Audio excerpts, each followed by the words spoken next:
Right, well, let's get cracking because we are at the top of the hour and we've got lots to go through and we're super excited about this one.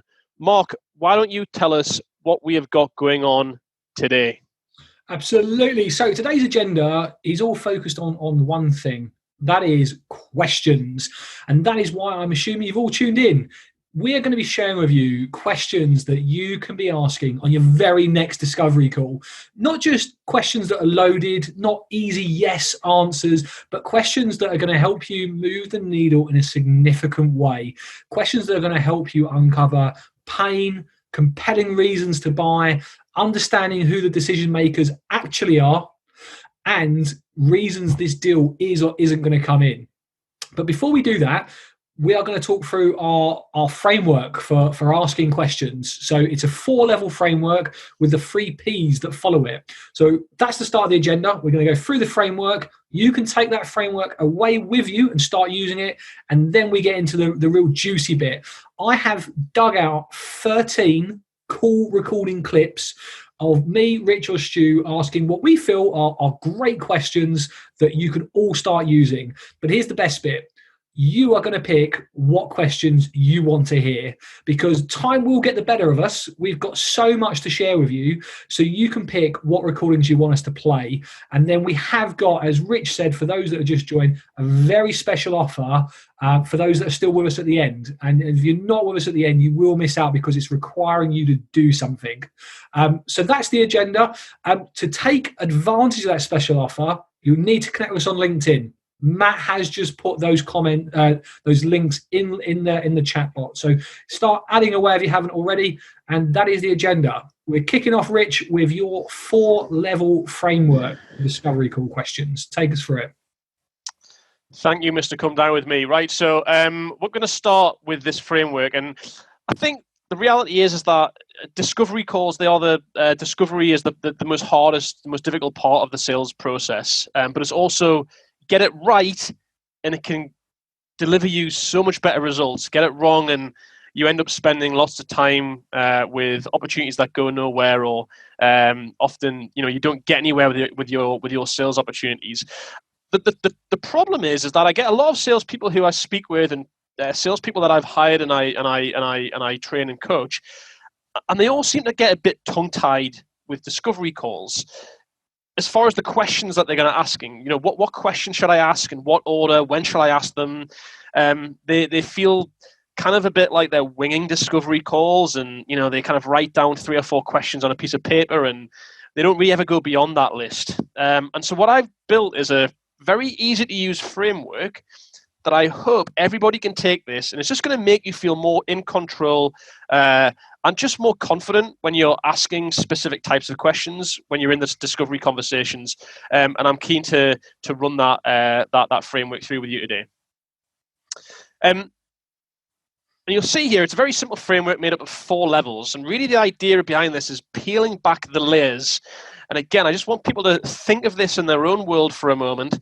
I'll go through the concept of these questions and explain at each one, what is that question about? What's the purpose of it? What's the objective of it? And I think anybody can just get really used to just using this framework to help them get more successful in their own conversations. So Rich, what's the thoughts here? Should we role play this out? Does that sound like a good idea to you? That's a great idea, Mark. So what we'll do is we'll go through this as if I'm selling to you at Refract. Let's imagine I'm selling Refract to you. You're a VP of sales of a company, and I can paint the story as I go through this. Okay, so let's start with level 1 questions, and I've put this the level 1 question is what I would classify as what is the current situation question. These are pretty much the easiest questions to ask, and most salespeople are super confident and can ask these. They're not very difficult to ask. It's not to say they're not important, but they're very easy questions to ask because they're very high level. It's all about understanding what is the current status. So this could be, what does your team look like, or how long have you been in the role for, or what's the top strategy that you're working on as a business, or what system do you use for that? These are just very easy to use. What is the situation question? So in this role play example, Mark, this is what it would sound like. So Mark, I can see that you run a team of, I think, 10 salespeople from LinkedIn. tell me, how is that team structure today? Yeah, so we've got, as you say, Rich, we've got a team of 10 sales professionals. That's split into SDRs. So we've got 5 in the SDR function, and we've got 5 AE supporting them in an AE BDM role. Classic, what is the current situation question. I've asked him what his team looks like, and Mark's given me some more kind of meat on the bones as to that current structure. Okay, so that's great. What I'm doing there is I'm framing the conversation, and it's helping me move to level 2. Think of this as, again, just peeling back the layers of the onion. Level 2 questions is what I would call a can I understand more questions. This is where I'm looking to take what the answer that Mark's just given me, and I'm just seeking to just understand a bit more, typically about the process that he follows today. This is helping me understand the process that potentially my product or service can help solve. In this situation, I would say, okay, Mark, thanks for sharing that. So tell me, what is it that you do today to help ensure that the guys on both of those sides of the sales team are having the best possible success in their sales calls that they could be having? Yeah, it's a good question, Rich. So, spend a lot of my time listening to their calls. I sit in and amongst the team. I hear what they're saying on their phone calls. I read a lot of their notes in the CRM, and then as their manager, I sit down once a week. We do a pipeline review. We talk about their opportunities and where they're at today. So, I feel like I've got a pretty good understanding as to what's happening. So there we have a classic level 2 question. Can I understand more? Mark's given me some idea about his process. Yes, I may have understood some flaws potentially in that. Mark may not think they're flaws yet. In fact, he seems quite happy with that process, but I understand more. Now, I don't know about you, Mark, but back in the day, this is where I used to get stuck. The elevator went to level 2 and I would just stop working. And this is I almost felt like this is exactly where I used to stop, and this was the extent of my questions. Was that, I don't know if that was similar to yourself? Yeah, I mean, as soon as I established the team size in my early career, so we're going back sort of 12 years ago. As soon as I established team size, I was thinking that's number of licenses, that's how much it's going to cost. Then I got a quick understanding of the situation. That's green light. I'm out the gate, I'm pitching, I'm talking about products and service. And then obviously most of my conversation didn't really go anywhere, and I got ghosted. I imagine it was quite similar for yourself, Rich. Yeah, and I think this is the one of the problems that I see is people get that understanding of a process and they just can't resist just pitching their product. They're like, oh, okay, that sounds like a bad process or a bad way of doing things. I'm going to tell you all about my product. The reality is the prospect, you haven't identified a problem or a pain, or the prospect hasn't acknowledged that. You just made an assumption there. Love to learn from the audience, people who are watching this. Who else, if you feel like you typically tend to get stuck at level 2 with your can I understand more questions, put in the chat level 2. I just want to get an idea of how many other people on here feel like this is where they get stuck.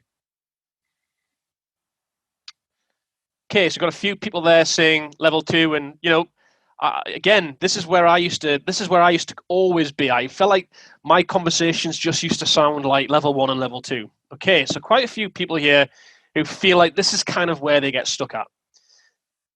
Okay, so let's move down to level 3 then. And this is where we want to find out, is this a problem? These are, is this a problem questions. The process that you just said, how much of an issue is this? So before you ask me about if this is a problem, Rich, let's talk personally for a second. Like, I know you've written down there the car radio. I think this is a great example. Why don't we just step out of the role play for a second and really bring this to life with us personally? Tell us about your car radio. So my car radio was actually, it was connected with my car aerial. I've got a car aerial that's been broken for ages. And it's a problem. It's perceived to be a problem, but the reality is it's not. For me, it's not that much of an issue. I listen to the same 2 radio stations, and I can get 3 radio stations on my car radio. I don't actually listen to the radio that much. In fact, as we all know, I've barely driven the car over the past 3 months. It's not. It might be a problem, but it's not, for me, a big problem in my eyes. And is it fair to say, Rich, you didn't know it was a problem until someone pointed out they couldn't get Radio 1? 100%. Yeah, my wife said, "Oh, can we listen to Radio 1?" Believe it or not, can't get it on. I can get TalkSport, Radio 2, and Magic FM. Exactly. So only when the problem was made aware to you did you realize there was a problem, and actually you realize you didn't really give a shit anyway. You've got what you want. You're not motivated to switch and get that fixed. 100%. Okay. And so that's a little problem. I suppose let me think of maybe a big problem, one that I've tried to solve. So for me, I tell you what, when this is a great example, right? When lockdown started, if there's anyone else that felt this way, put it in the comments. But when lockdown started, I thought, I'm going to lose weight. This is going to be my opportunity to lose weight during lockdown. I'm not going to eat like a pig. I'm not going to drink like a fish. And I set myself a goal of losing 2 stone. 10 weeks in, I've only got 5 stone left to go. So I realised that this is just a problem that's not getting fixed. So what I did just last week, I signed up for Joe Wick's Lean in 15, can't go 10 minutes without seeing his face somewhere. But I paid the money out. I've signed up to Joe Wick's diet because I want to lose weight. And it was a big enough problem for me that I'd be motivated to do something about it. Just reading the comments here, you don't need to lose weight. You look amazing. Oh, yeah. What are you like? I'm not seeing those, Mark. These comments, you should put weight on if anything. You're too kind, guys. Or another example, right? My son, he's been out of nursery for 10 weeks. The amount of stuff I've bought him just to entertain him, I've spent hundreds. Mud kitchen, car, busy board, all 4 Teletubbies the other day, just because he liked it once, because it's a real problem entertaining him. So when the problem is big enough, that's when the Zoom adds £10. When it's a big enough problem, that's when you act. So I think those are some good examples. But let's jump back into role play. Let's go with that example. How are you going to help me realize I've got a problem? Well, before we get there, I want to figure out that, is this actually a problem that you're going to be tuned into? And so in this case, I would say, so Mark, thanks for sharing that. It sounds like you're kind of picking up conversations as they're happening. When we speak with other sales leaders, they tell me that because they're out of the office so much, because there's so many conversations going on, but actually what they're facing is that they have a couple of salespeople in their team who always do more business and close more deals than everybody else, and they know that those guys may do stuff very specifically differently in their conversations, but they don't really know the answer why. I mean, how much of that sounds real in your world? Yeah, Rich, I imagine you hear yes to that all the time. Who doesn't have top performers? When I look at my sales team, I've got a team of 10. 2 of those are constantly hitting target and sometimes overachieving, which is great. But then I've got 5 people that are just middle of the road. They're consistently inconsistent. And then I've got a couple of stragglers that are just not generating any revenue. So, yeah, I'm curious to hear what you've got to say. Okay, so 2 things there. So first of all, we figured out that this is actually a potential problem. I still don't know how big of a problem is this. Is this the car aerial problem, or is this Mark's Joe Wick's diet problem? I don't know yet. But what I've established is actually there's a bit of a problem here. It's worth saying that if Mark didn't feel that was a problem, that's fine. What I can do is I can go back to level 1 and try a new angle. Is there another problem that your product or service helps solve? Can you ask another current situation? Can I understand more? Is this a problem question on something else? Just think of this as almost like a continuous cycle where you're just trying to find where is the area of opportunity. Now, in this case, Mark asked me the question. He said, how do you do that? Tell me more. Again, the easy thing to do here would be for me to think, boom, this is a big problem. I'm going to pitch Refract and I'm going to tell you all about my product and service. No, I don't want to do that yet. I want to quantify how big the problem is. So, in this case... Before you move on, who on the chat put level 3? Who thinks they get here? Who thinks they get to this level? Like we do level 2, put level 3 in if you think you get to this level in your discovery calls. Okay, people saying level 3. Yep. Okay. So lots of people who feel like they get here, maybe they identify the problem, but we don't know how big the problem is. And I think this is really the tricky bit. Because level 4, the reason so few people get to level 4 is because it is the most difficult level to get to. It's often the questions that make us feel uncomfortable when we ask them. The reality is that these are the questions which really count. You get these questions right, you will have more sales success than ever before, because you're going to get people wanting to take action quicker, but also you're going to figure out, are you spending time with prospects who've genuinely got a big enough problem that they're motivated to solve? Or are you just getting problems who've got the car aerial, who are never really going to get, they acknowledge it's a problem, it's just not a big enough problem for them to have.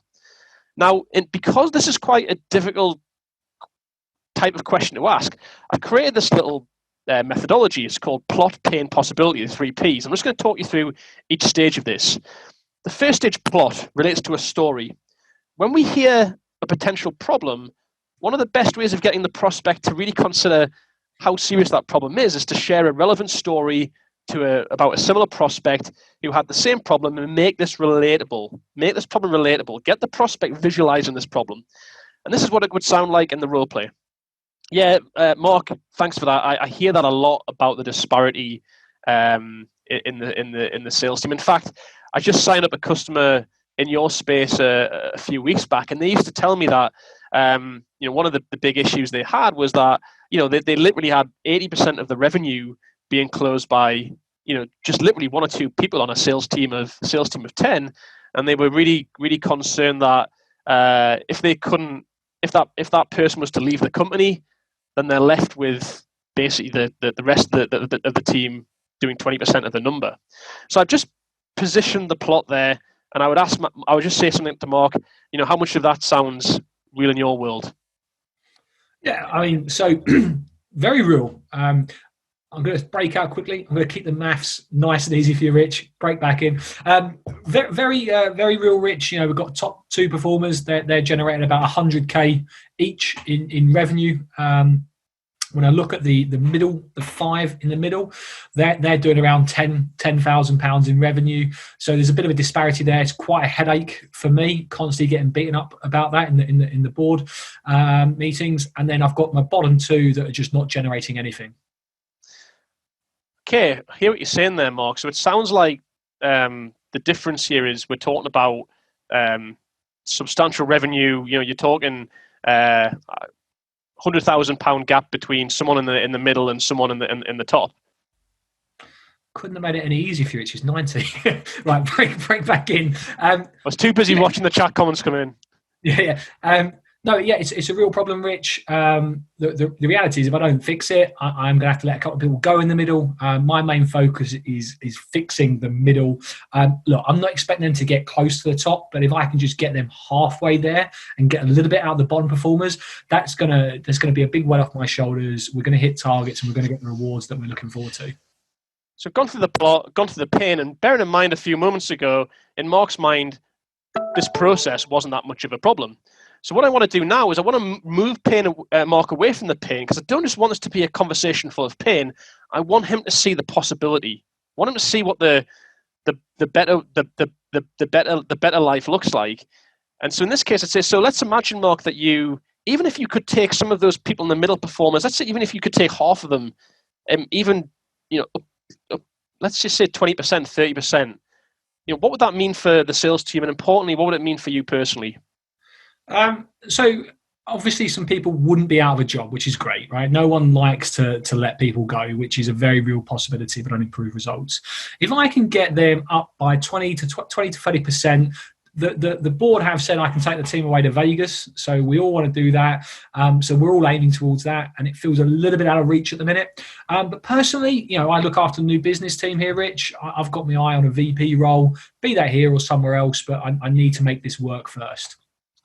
So there I've got the possibility. I've got Mark's motivating factors to if he can actually solve this problem. Now, one thing to note here is that I haven't yet mentioned Refract once. I haven't talked about my product. I haven't pitched my product. I've just been asking questions and learning a lot. And I think if people can just take this framework, populate your different levels with questions that can kind of fit into what you sell. And if you just practice this, if you just make this almost kind of like muscle memory of, okay, this is how I want my conversations to flow. Level 1 to level 2 to level 3. Maybe I need to go back to level 1, but maybe let's go back to that, or maybe I can go to level 4. Plot, pain, possibility. If you can have conversations like this, you'll find yourself talking less about your product, learning more, but building pain. This is a really easy to use methodology. It's a framework that you can start to just, again, populate with your own questions. and practice it. Out of interest, who listened to this has found that helpful? Is there anyone here that feels like having more focus on this is going to help them get deeper into their discovery calls? Just pop some comments in. We'd love to get regular feedback and see how this is going down. I think the key thing there is, now listening to that in the audience, you're going to feel like Rich did a lot of talking, because Rich broke out a role play. He explained what he was doing. We went back into role play. If you really just think about the role play that we did, who did the most talking? That was me. Rich was asking me questions that were thought-provoking, got me to give detailed answers. And as Rich said, he never spoke about Refract. I asked how he did that, and he still actually wanted to talk about how he's going to help me. And I think that is something that everyone needs to be aware of, that ability to not talk very much. And we track that at Refract. One of the things that we do with our sales teams, not in a big brother way, everyone's got visibility into their own data and got the ability to just see what their conversations sound like. We've just got this screen grab here. This is real data from our platform. What your discovery call should look like is at the bottom, right, where you talk for around the 30 to 40% mark. That is incredibly hard to do. If you can get it at 50-50, you're doing well. But what they should never look like is at the top. And the reality is, everyone will be aware of a situation like this. Just think back to a time where you've been speaking with someone and you feel like all they've done is rabbit on, just constantly talking to you about them, their problems, what they're interested in. And it's boring. You zone out, you lose interest. And that is a real pitfall. I mean, Rich, when people are selling to you, where do you sit on this scale, do you think?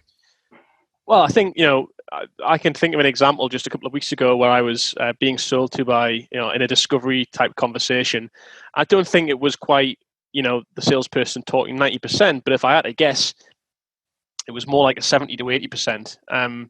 Enough to make me think that at the end of the conversation, I honestly thought to myself, I kind of asked myself, I wonder how much does that salesperson actually learn? And when I actually thought about it, I was like, the salesperson learned basically level 1 answers and a little bit of level 2. They actually hadn't identified a problem. They didn't identify a problem that I was motivated to solve. The conversation was just a bit of a qualification conversation, and this is the problem. And ultimately, all the while, the more that the prospect asks the more that the salesperson talks, is I get disengaged from the conversation. I actually start paying less attention, and this is, I think, one of the biggest problems that most salespeople have. I think, just to answer one of the questions that came in from Keith, he asking about, is this the process of getting a meeting or a process once you're in the meeting? This is definitely what we would say is the conversation that would lead to a meeting. It's not, we've done that initial outreach call, we've booked this discovery conversation. This is really that detailed conversation that leads to potentially a demo or a meeting or such like. And another question from Chelsea I just want to address is, do you ask the same type of discovery questions for inbound and outbound? So we will actually go through some discovery questions very, very soon. The reality is that the discovery for an inbound versus outbound, in my opinion, should actually relatively be the same. The way I view an inbound lead is, it's just one less cold call that I've got to make, really. That's the way I view it. I still need to figure out if this problem has a pain. Is it a pain that they're motivated to solve? It's just maybe, just getting that initial conversation on's a bit easier. I think that the risk is that people get inbound opportunities and they sell to them completely differently because they think it's an easy sell because the person's came to us, they're interested. I think when you think in those terms, it's a dangerous place to be in. You should stick with your process and really commit to sticking with it. One thing, Rich, can I bring you back on track? I know we're answering some questions and that's all great, but conscious of time, I think the thing that we've spoke about when we're putting this together is how can we help people concentrate on their talk versus listening ratio. And you gave a really good example about being at a wedding recently, but not everyone's going to a wedding right now. So let's just all take away one exercise, and I think you're all going to find this super helpful. The next person you speak with, be that your husband or wife in the other room, be that your parents when you call them up, just for a game, try and go as long as you can without talking about yourself.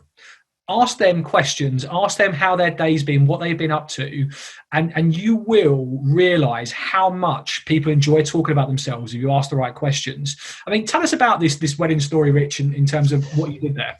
Yeah, it was last summer. With weddings, you kind of typically get sat next to someone that you don't know. And I sat next to this lady and I thought, I'm going to practice on this lady. I've got no idea who she is. I've never met her before. And I just started asking her questions. I asked her like, oh, so what is it you do for work? And she said, oh, I work in fashion. Oh, what type of fashion? And when you say you work in fashion, are you working in like media? Or are you creating the clothes? What kind of clothes do you specialize in?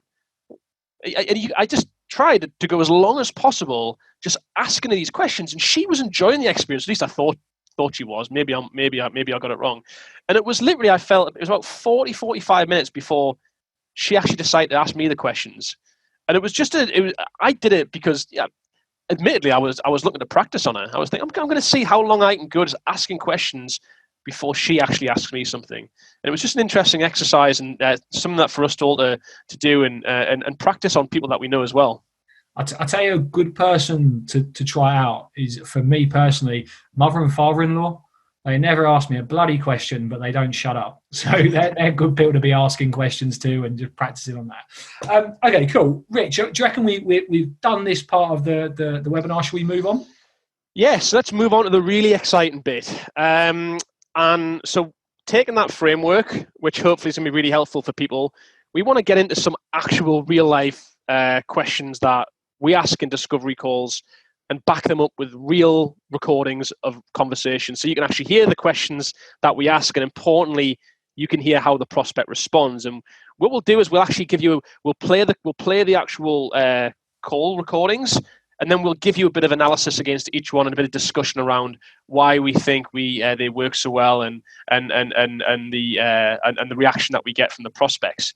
But we're going to make this a bit more interesting. We're going to put the power in your hand as the audience, because we've got a menu here of 12 questions. Now, we can't probably go through every one of these.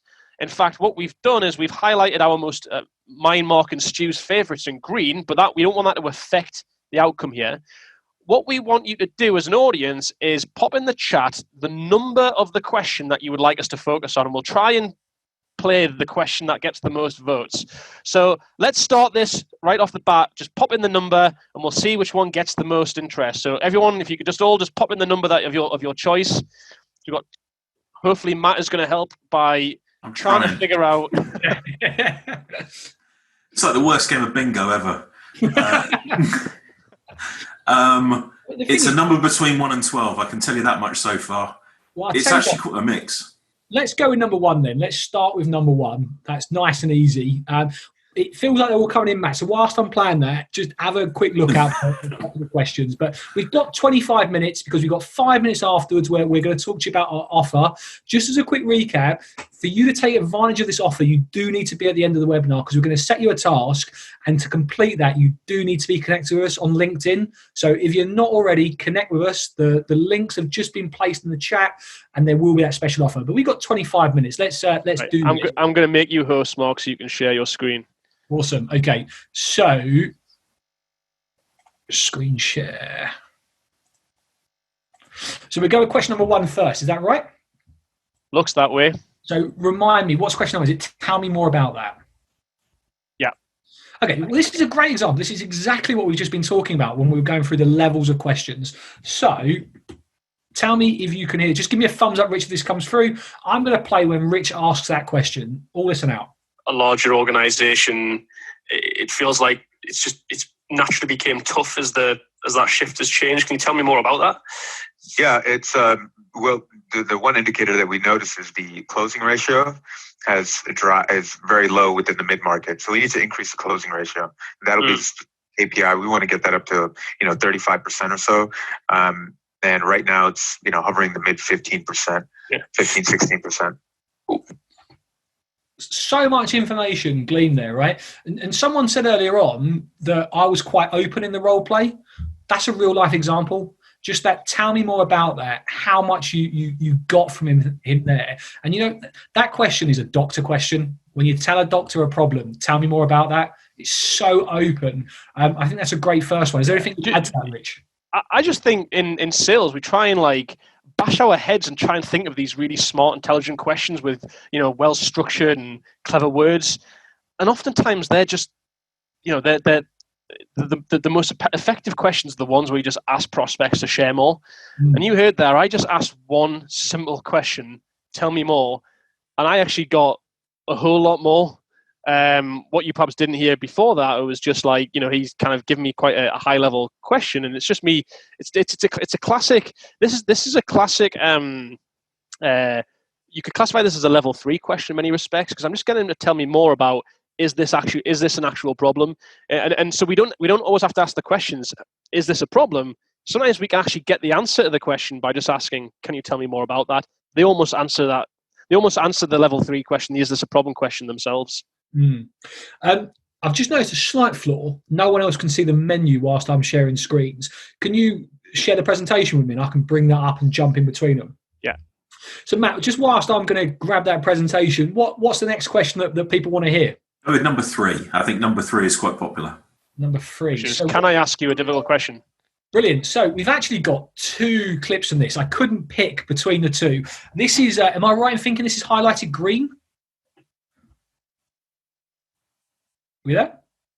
Yep, that's right. It's a green one. So this is Stuart Taylor's favourite question, and actually he's both examples. So first of all, the reason you say this, and you've got to use it sparingly, you can only use this once in every call, but you ask the question, can I ask you a difficult question? No one's ever said no. And what you're doing is you're asking permission to ask something really tough, something that you know that they might not be comfortable telling you. But once you ask it, they've given you permission. They have to answer. Here's 2 examples of Stu asking a difficult question and then following it up. To bring on. So, can I ask you a difficult question, Ben? Go for it. Is this a case of, is this kind of last chance saloon? Are you in a position where you're trying to do something to help this rep now before it's a case of you have to look at moving them on, or? It's possible.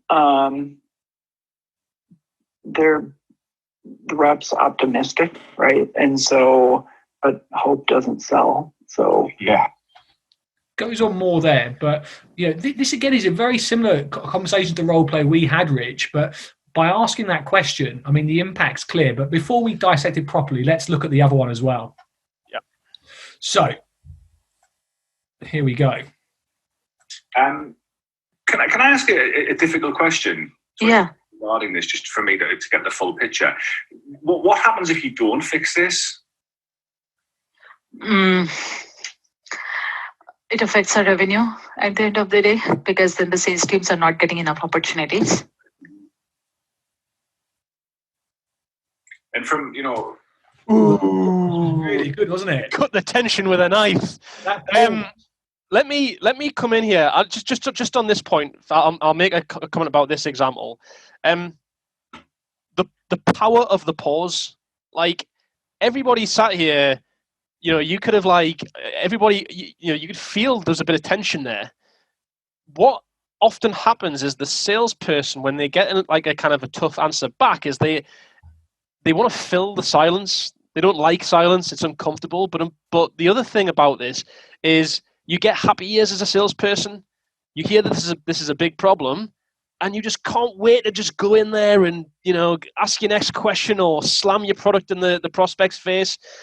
The pause just lets the prospect just dwell on the answer they've given you. It makes them just sit and think about it, and the pause adds to the problem. So, but it's, again, Stuart does an amazing job here of just being quiet for a few seconds before he starts talking. Let me play that again, because I think that's so important. First of all, there's a few things I want everyone to pick up here. There's 2 fantastic questions. One is, can I ask a difficult question, which we're talking about? But the other is, what happens if you don't fix that? You know what I mean? Like, are we content just not fixing this problem? And then that pause, yeah, it's great. Let me play it. Can I ask a difficult question? Yeah. regarding this, just for me to get the full picture. What happens if you don't fix this? It affects our revenue at the end of the day, because then the sales teams are not getting enough opportunities. And from, 4 or 5 seconds. The other, just coming back to the other call as well, Mark, about can I ask you a difficult question? Why I think this works so well is if Stu asks what is a difficult question, it's an uncomfortable question to ask, without asking for permission, he's more likely to face resistance for the prospect. 100%. He's more likely for the prospect to not want to answer the question. But when you ask someone, you do this in your real life. If you ask someone, whenever you get asked by someone, can I ask you an awkward question? What happens? You brace yourself for it, don't you? And you brace yourself, and you never say no. You always say, okay then. But because you've braced yourself, because you're prepared for it, you're more likely to give an honest answer, aren't you? Yeah, absolutely. Like it is. It's about getting that permission, and no one's ever said no, and they have to answer, right? They're compelled. They've given you permission. To then say no would be strange. I haven't got the presentation, Rich. I've just slacked it to you, Mark. It right, okay. So, hang on, where are we with Slack? So, let me bring that up. I mean, whilst I'm bringing that up, Matt, have we got the next question that people want? Yes, definitely. Question number 9, I think, is key. So we've got April, Zach, Charles, Jessica. Yeah, quite a few people. Usman, Dylan. Yeah, all asking for number 9. So let's go with number 9. Number 9, please, Bob. And number 9, is it fair to say? Is that the question I'm looking for? Is it? No, number 9 is if I could propose this. Yeah, it is. Yes. Yeah. Okay. Right. Let me play this. Is it fair to say, Daniel, that if you found a technology, if Refract did kind of what you wanted to do and was at a price point that made sense, that you would go forward? Yes, there would just be a conversation that I would need to have with my brother. So we've got a little bit of money that we're holding out for them. Stop it there. But Rich, why don't you tell us about using that question, the results you've seen? I'll get the presentation loaded up. Yeah, I think this is a question where I'm getting the prospect to commit. I'm kind of saying, almost getting to tell me that essentially is there, if everything makes sense here, is there any blockade to going forward? If all these boxes were ticked, what else is there to do before you'd move forward? That question, he answers it. It gives him the chance to chuck out any objections or any reasons why they wouldn't buy. It's a great question that often you may end up using later on in the conversation when you get the feeling that the prospect's got some real intent there. Awesome. We're doing quite well for time. We got through a few of these.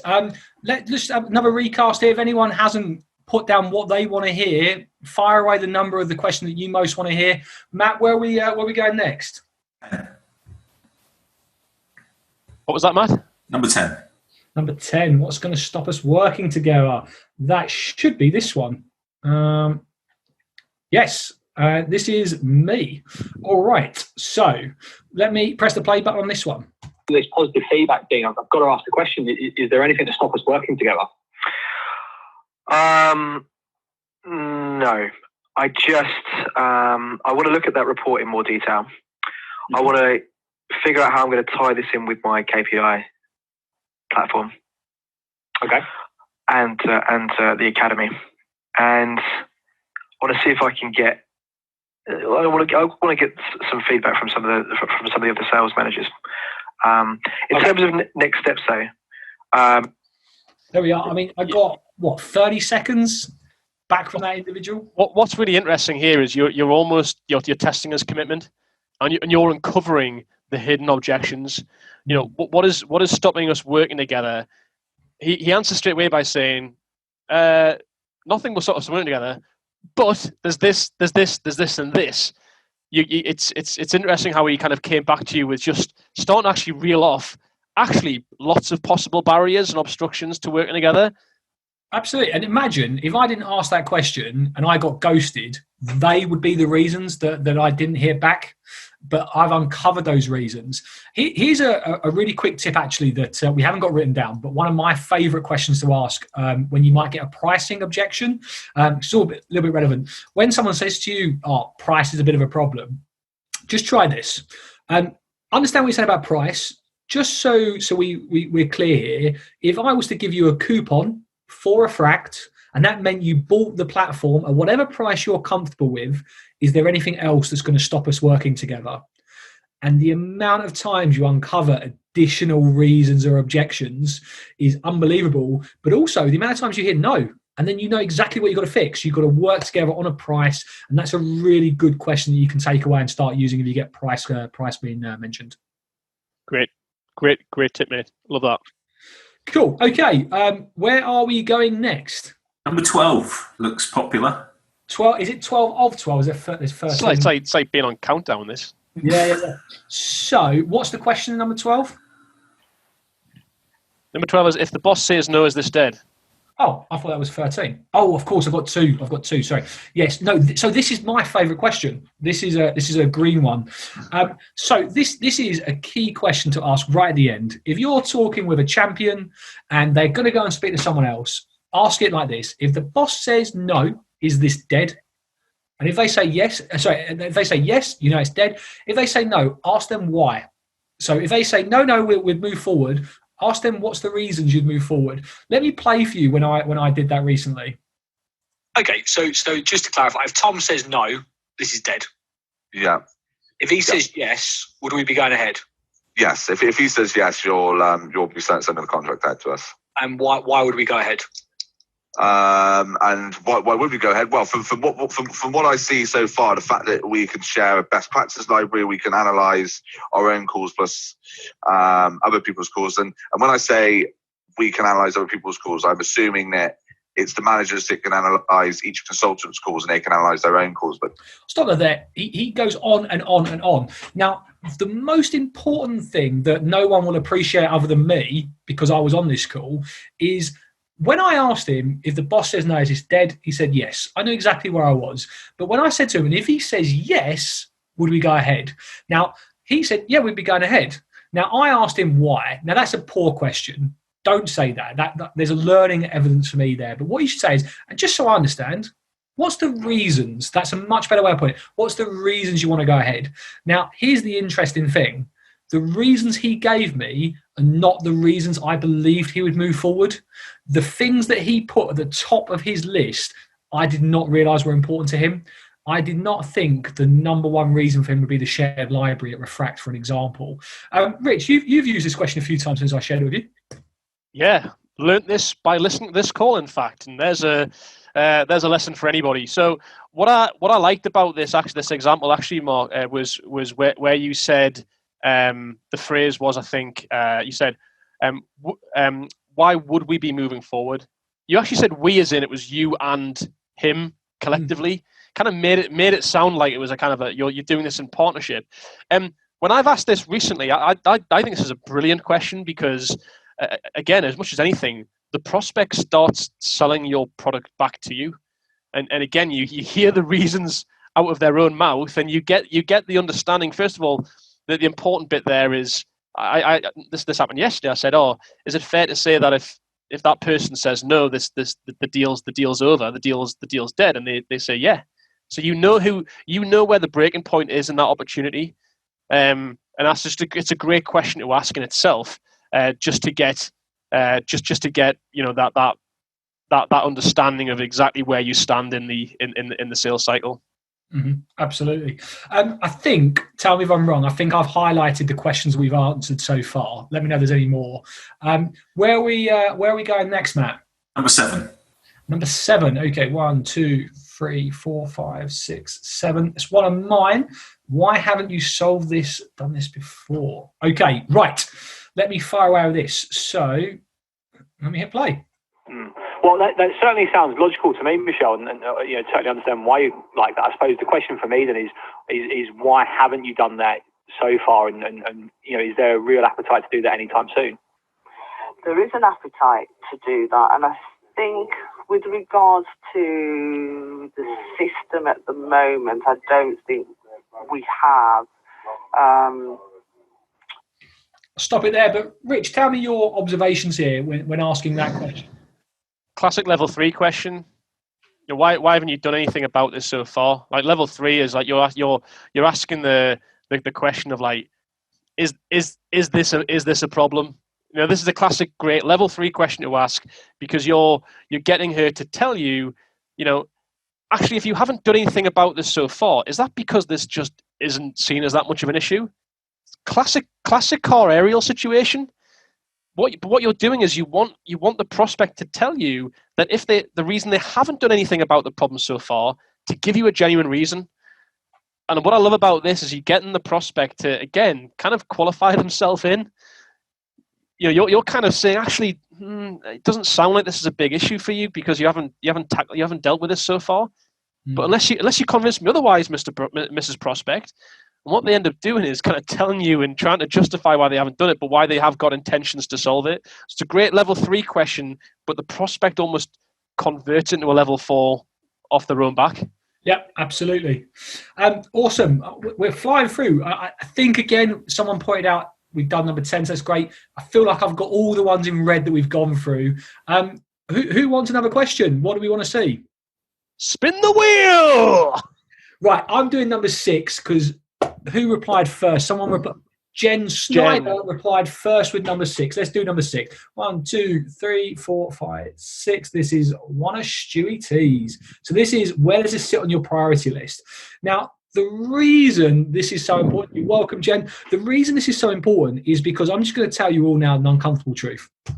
If what you sell is not on the top of their priority list, or maybe the top 2 or 3 in their priority list, they are not buying.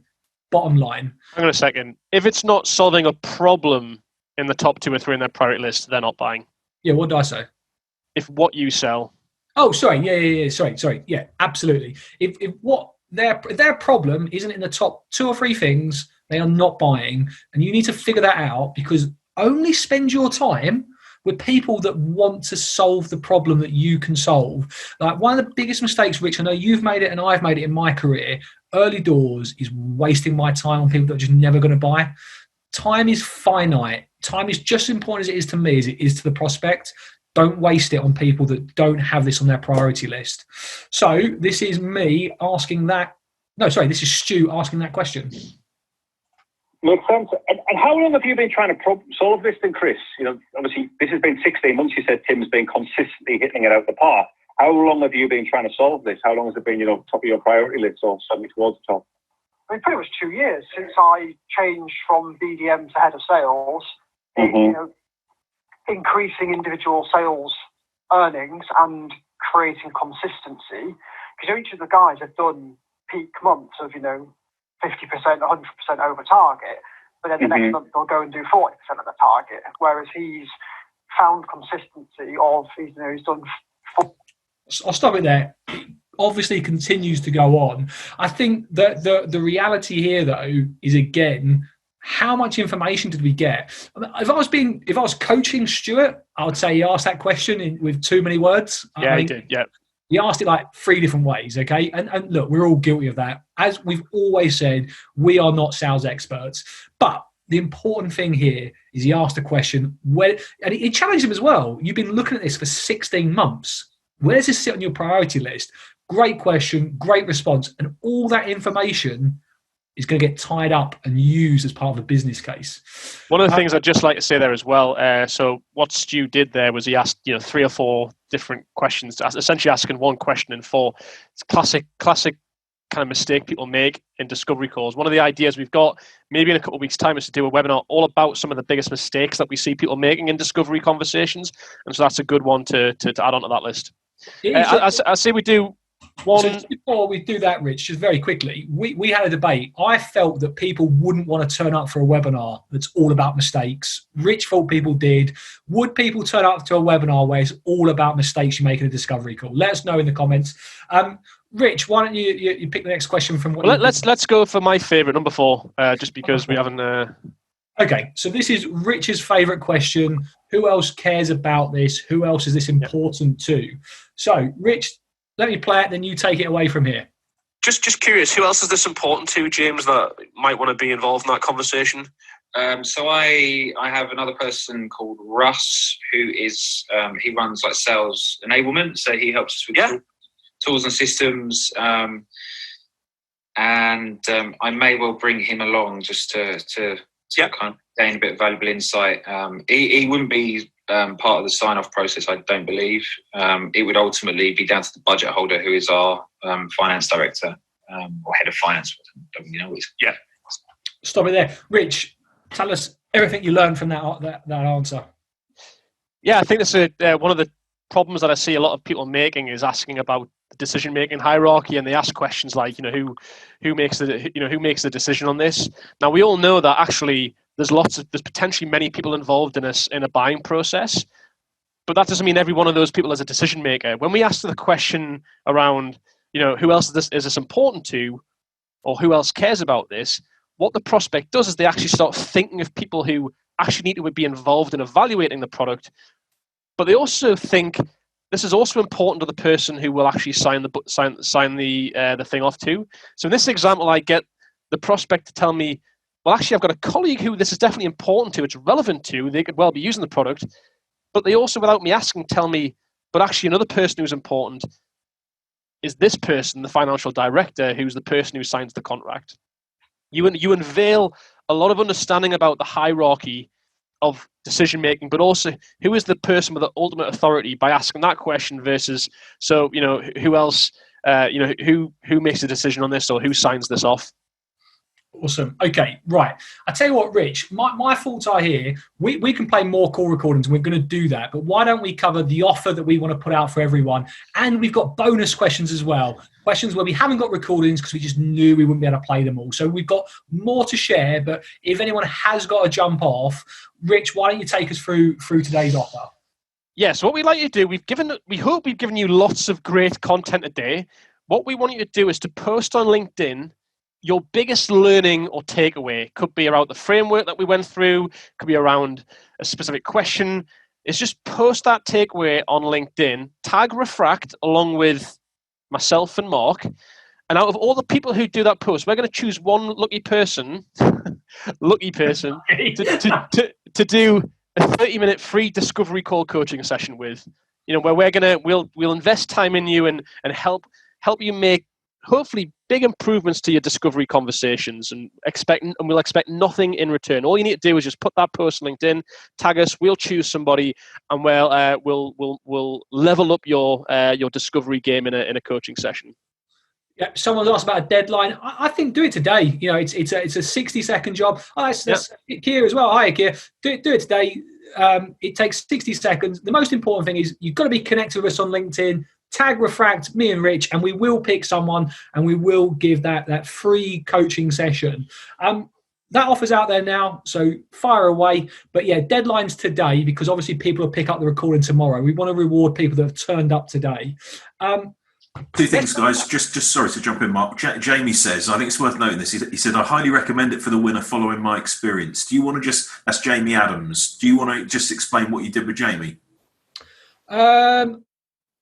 Trying to remember. Was that me or was that Rich? I think didn't you guys coach one of his calls? Did we? Possibly. It was probably a while ago. I know who Jamie is. I had Jamie. Jamie. Did he not come on the call?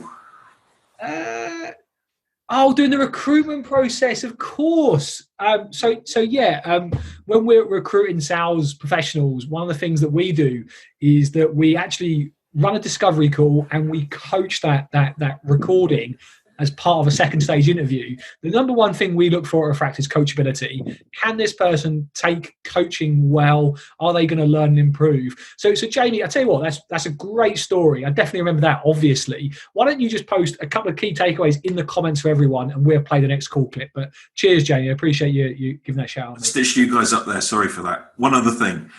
Someone's asked about the recording. In fact, multiple people have asked about the recording. There will be recordings available of this. It will be early next week and they'll be sent by email to everybody. And what I'll do in the chat is I'll post up a link where you can find all of the replays from all of the webinars that we've done. So I'll drop that in the chat just now. Matt, what you should have done is ask Mark. Can I ask you a difficult question, Mark? Okay, so look, we'll keep playing until you guys have to drop out. If someone got to go now, it's no problem. But what's the next question people want to see? Number 9, Mark. Quite a few people have asked for number 9. If I could propose a solution. I think we've already done that. Yeah, I think we have done that. In which case, the rest, it's pretty even. Okay, so I'll tell you what, Rich, we've done who else cares about this. We're actually flying through this. Actually. Why don't we do number 11, Mark? What would it mean for you personally? Yeah, okay, great one. So I think this is me asking this question. So let me just find it. Personal drivers. Okay, so I'm talking to someone here. I want to know what this means to them personally, and this is the question I asked. So there's lots that we can do here in terms of helping you build that business case, which is starting to write itself. I'm sure you'd agree that it feels that way. Mm-hmm. And I suppose just to understand personally then your motivations, appreciate there be, commission and bonuses, etc. But let's say you do get to that 12 million or, heck, even beyond. What does that really mean for you, and what will that enable for you to go on to do? Well, yeah, short term would be money, obviously, which is the main thing. But yeah, we don't have global sales structure here. Fully, so it's all quite separate. So yeah, again, by leading the way opens up potentially opportunities for me to do more of a global role. Right. It's not there. I mean, so much has been learned there, Rich, right?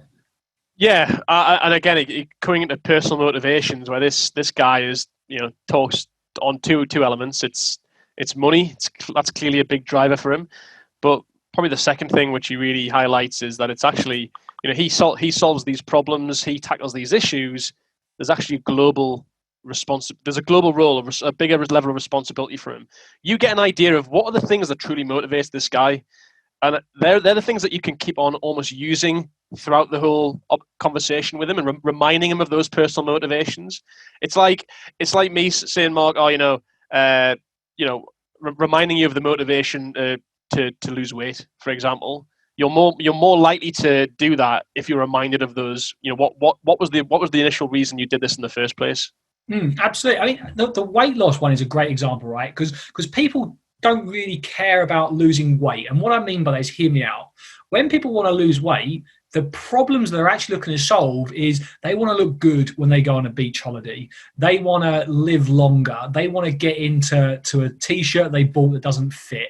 They want to, I'm a married man, unfortunately, but they want to, she'll kill me. But people want to look better, so they get better dates. They get more swipes on whatever dating app they're on. There's loads of reasons people want to lose weight. Me personally, I just want to be fitter for my son so we can go on longer walks and all that, and I can chase him longer, etc. But no one ever says I want to lose weight. That's just what they feel they need to do because of what the problems they're actually looking to solve. And I think that's a really good analogy about that. Should we do one more and then we'll wrap up?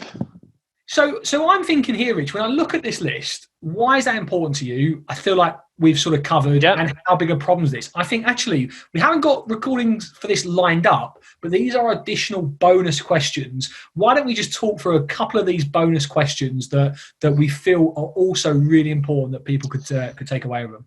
I think all these are. I think all of these are really important. I'm just going to pick out. I'm going to pick out one there, which is number 8. Sorry, I'm confused. Granted, this is not a question, I'll admit, but oftentimes in sales we ask questions and we get answers back that we don't understand. Prospects give you an answer and they haven't properly answered your question, or they give you a mysterious answer, or they've used their own internal terminology. Most salespeople, they just accept the answer that they're given by prospects, and the reality is that if you've asked a question and you feel the prospect hasn't given you the answer, then push back. But don't push back and saying you haven't answered my question. Saying sorry, I'm confused.